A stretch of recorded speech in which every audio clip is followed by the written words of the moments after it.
যে লক্ষণ দেখা যাচ্ছে আখিরুল জামান, পৃথিবীর শেষ সময়ের দিকে মনে আমরা চলে আসতেছি।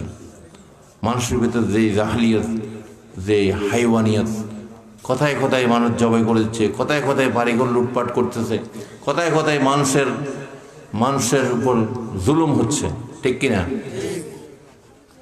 আলেমদের মতো লোকগুলো যদি এই কাজগুলা করে, সাধারণ মানুষের, হ্যাঁ, যদি জালেমের কাজ আলেমে করে, তাহলে বোঝা যাবে যে কি আমরা কিয়ামতের লক্ষণ এগুলা, ঠিক কিনা?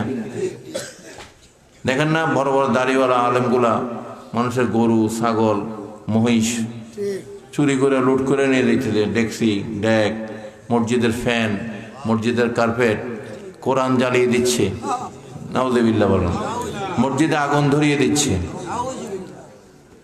এমনকি গাছপালা পর্যন্ত কাটিয়ে দিচ্ছে। গাছের কোনো দোষ আসেনি, হ্যাঁ?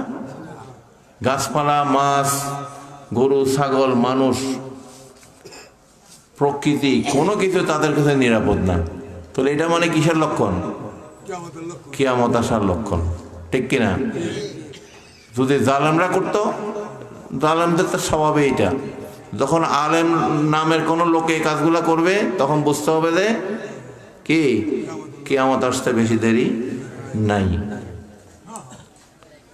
আল্লাহ পাক যেন আমাদের আওলাদ ফরজনদেরকে যেন সঠিক পথে রেখে ইমাম মাহদী আলাইহিস সালামের, আমরা যদি না পাই, আমাদের পরবর্তী প্রজন্ম তারা যেন সেই সঠিক পথে যেন তারা ইমাম মাহদী আলাইহিস সালামের ডাকে যেন তারা সাড়া দিতে পারে, ঠিক আছে?